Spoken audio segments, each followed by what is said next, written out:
दोस्तों नमस्कार, मैं हूं Harkesh Kumar, research scholar of BBAU और आप देख रहे हैं हिंदी MBH।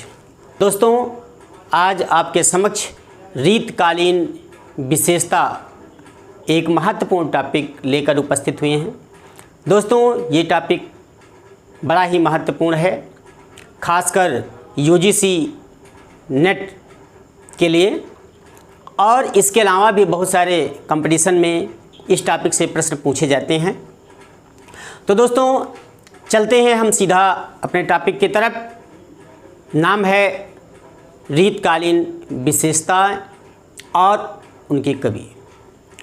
तो दोस्तों चलते हैं सीधा अपने टॉपिक की तरफ और देखते हैं कि रीतकालीन विशेषताएं और उनके प्रमुख कवि कौन कौन से हैं। तो दोस्तों चलते हैं। सबसे पहले हम देखें रीतकाल। तो रीतकाल को उत्तर मध्यकाल कहा जाता है। रीतकाल की जो समय सीमा रही वह संवत 1700 से 1900 ईस्वी तक रही है। कहें तो सन 1643 से 1843 के मध्य जो काल रहा वह रीतिकाल था। दोस्तों रीतकाल के प्रमुख कवियों में अगर हम बात करें तो बिहारी, घनानंद, बोधा, आलम, ठाकुर, द्विजदेव, मतीराम, चिंतामणि आदि कवि रीतकाल में रहे हैं। दोस्तों सबसे पहले हम रीतकालीन विशेषताएं पढ़ने से पहले ये देख लें कि रीतकाल के जो प्रवर्तक रहे हैं, कौन से कवि रीतकाल के प्रवर्तक रहे हैं, उनके बारे में हम एक दृष्टि डालेंगे। सबसे पहले अगर हम बात करें हिततरंगिणी के रचनाकार कृपाराम की, तो इनको कालक्रम की दृष्टि से रीतकाल का प्रवर्तक माना गया। दूसरे नंबर पर केशवदास को रीतकाल का प्रवर्तक माना जाता है।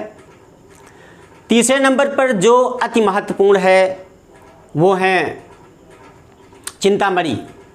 इनको अखंड परंपरा चलाने की दृष्टि से रीतकाल का प्रवर्तक माना जाता है। अब हम देखते हैं कि रीतकाल को कितने भागों में बांटा गया है। तो रीतकाल को दोस्तों 3 प्रमुख भागों में बांटा गया। एक भाग रीतबद्ध काव्य कहलाया, दूसरा भाग रीत सिद्ध कहलाया और तीसरा भाग रीत मुक्त काव्य कहलाया। दोस्तों अब हम देखेंगे रीतकाल की कुछ सामाजिक और सांस्कृतिक पृष्ठभूमि भी रही है, जिसका अवलोकन करना अति महत्वपूर्ण है। तो दोस्तों सामाजिक और सांस्कृतिक पृष्ठभूमि की यदि बात करें तो रीतकाल यानी कि उत्तर मध्यकाल यानी मध्यकाल अपने समापन की ओर जा रहा था और उस दरमियान हमारे भारत में मुग़लों का शासन हुआ करता था और वो मुग़ल शासक बड़े ही विलासी प्रवृत्ति के थे।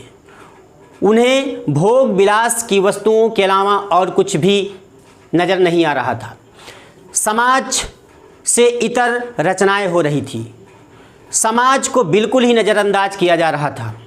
एक तरफ बिल्कुल ही गरीबी थी और एक तरफ बहुत ही अधिक अमीरी थी। यानी कहे तो राजाओं के पास, शासकों के पास बहुत अधिक मात्रा में आमदनी थी, पैसा था उनके पास, लेकिन गरीबों को यदि देखें तो गरीबों के पास कुछ भी नहीं था। तो दोस्तों इस प्रकार से भारत की स्थिति बिल्कुल ही डमाडोल थी। यानी सामाजिक दृष्टि से अगर देखा जाए तो किसी प्रकार का उत्थान नहीं हो रहा था। स्त्री केवल एक भोग्या थी, इसके अलावा कुछ भी नहीं थी। स्त्री को एक वस्तु समझा जाता था, उसको ना तो कोई किसी प्रकार का सम्मान था और ना ही वो अपने स्वाभिमान के साथ जी सकती थी। तो दोस्तों कवियों ने भी राजाओं की प्रवृत्ति को समझा, क्योंकि कवियों को भी धनार्जन करना था जीविकोपार्जन का सवाल था। इस वजह से राजाओं की प्रवृत्ति को समझ करके उन्हीं के अनुकूल रचनाएं उनको करना पड़ा। तो दोस्तों, प्रवृत्ति जो विलासिता की थी, उन्हें अलंकारिक चीज़ें, सौंदर्य की चीज़ें बहुत ज़्यादा पसंद थी। इसी वजह से साहित्य में भी वही सब कुछ आ गया। दोस्तों, अब सीधा बात करते हैं हम रीतकालीन सामान्य विशेषताओं पर। तो जो पहली विशेषता है वो सौंदर्य चित्रण की है। रीतकाल में सौंदर्य चित्रण इतना अधिक हुआ है कि हिंदी साहित्य में और किसी भी युग में नहीं हुआ है। तो दोस्तों, सौंदर्य चित्रण की यदि हम बात करें तो बिहारी जी का दोहा हम ले सकते हैं कि दृग उर्झत टूटत कुटुम जुरत चतुर चित प्रीति और परति गांठ दुर्जन हिये दई नई यह रीति। दोस्तों, आपने देखा इन दोहों में किस प्रकार से सौंदर्य चित्रण मिलता है।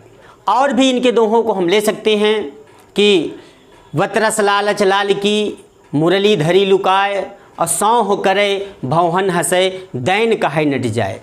तो दोस्तों, सौंदर्य चित्रण रीतकालीन कवियों की रचनाओं में बहुत अधिक मात्रा में मिलता है। तो दोस्तों, अगली विशेषता की बात करें हम तो ब्रजभाषा। ब्रजभाषा आप जानते हैं कि जो ब्रजभाषा है वो हिंदी साहित्य में जो भक्ति काल है उस काल में ब्रजभाषा एकदम दब गई थी। लेकिन जैसे ही भक्ति काल के पश्चात रीतिकाल आया, वही भाषा जो पहले दब चुकी थी और इस युग में आकर के वो उभरने लगी और इस मात्रा में वो उभरी कि हिंदी साहित्य में और किसी युग में वो इतनी उभर नहीं पाई जितनी रीतकाल में। तो दोस्तों, पूरा रीतकाल में सभी कवियों ने ब्रजभाषा को बहुत अधिक महत्व दिया। अगली विशेषता अलंकारिकता के लेते हैं और अलंकारिकता में हम देखते हैं कि कवियों ने बहुत अधिक अलंकारों को महत्व दिया। ये कहें कि इतना अधिक अलंकार और अन्य युग में नहीं मिलते हैं। जैसे अगर हम बात करें अनुप्रास की तो बिहारी जी ने चमचमात चंचल नयन, बीच घूंघट पट झीन, मानह सुर सरिता विमल, ज्यों उछरत जलमीन, इस प्रकार से बिहारी जी ने अपने दोहों में ये अनुप्रास अलंकार का बहुत अधिक प्रयोग किया है।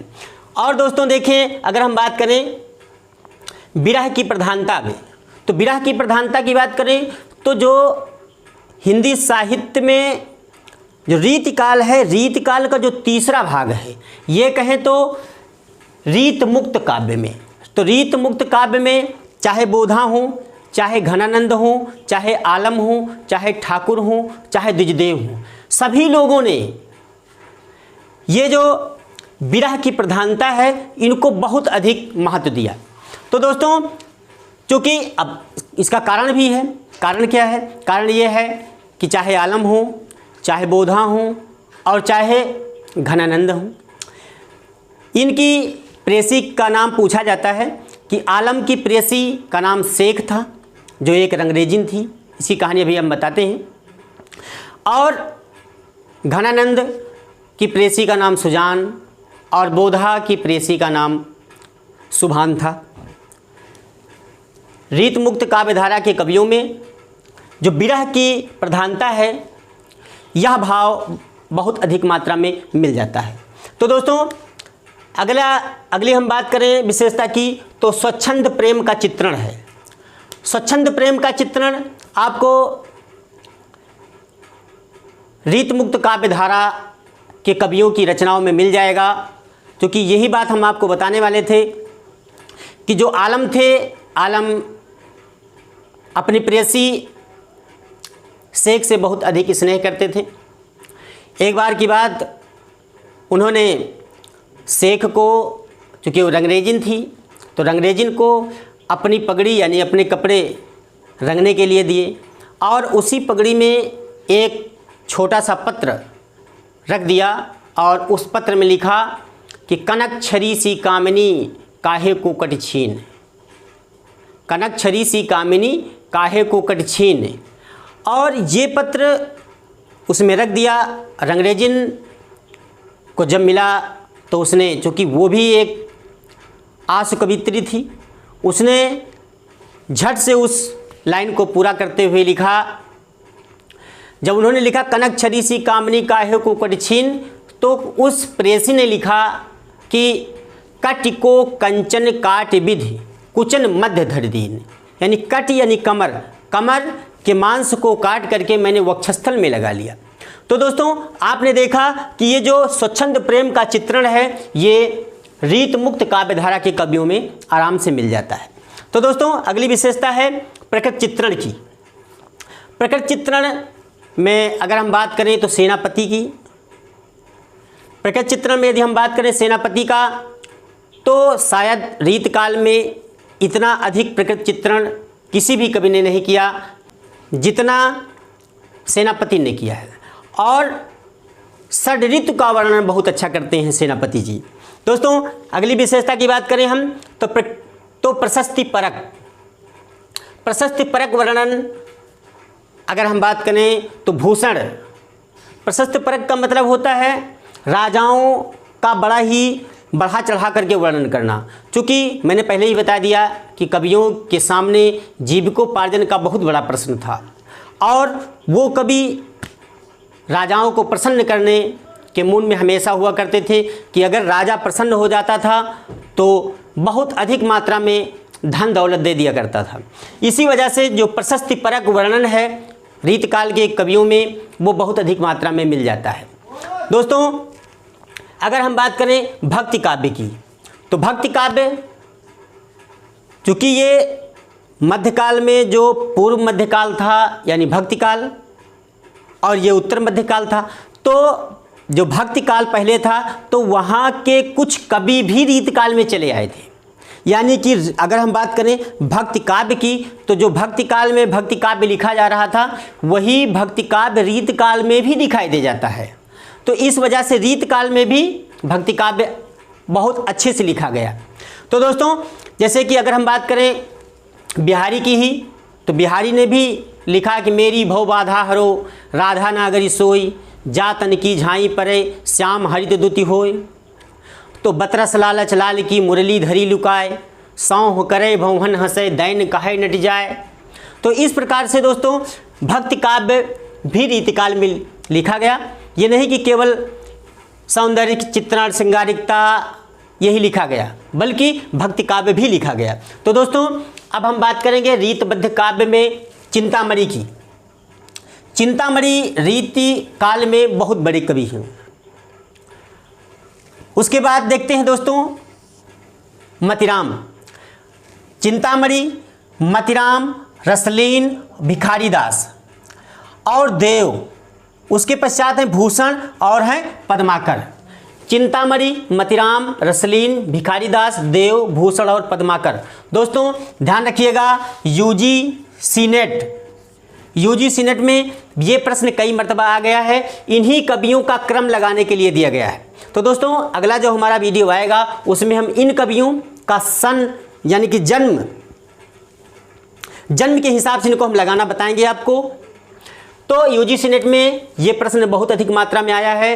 कभी कभी तो ये जो रीत मुक्त काव्य धारा के कवि हैं इनको दे देता है, कभी कभी कुछ इनमें से लेता है, कुछ इनमें से लेता है और कुछ रीत सिद्ध से ले लेता है। इस प्रकार से आपस में ही क्रम लगवाता है। तो दोस्तों देखिएगा बड़े ही महत्वपूर्ण प्रश्न हैं। अगला वीडियो आने वाला है हमारा, इनको हम क्रम से लगाना सिखाएंगे कि चिंतामणि, मतिराम, रसलीन, भिखारीदास और देव, इन सबका एक क्रम बताएंगे। तो दोस्तों चिंतामणि, मतिराम, रसलीन, भिखारीदास, देव, भूषण और पद्माकर तो ही हैं। तो दोस्तों रीत सिद्ध कवियों में बिहारी का महत्वपूर्ण स्थान है।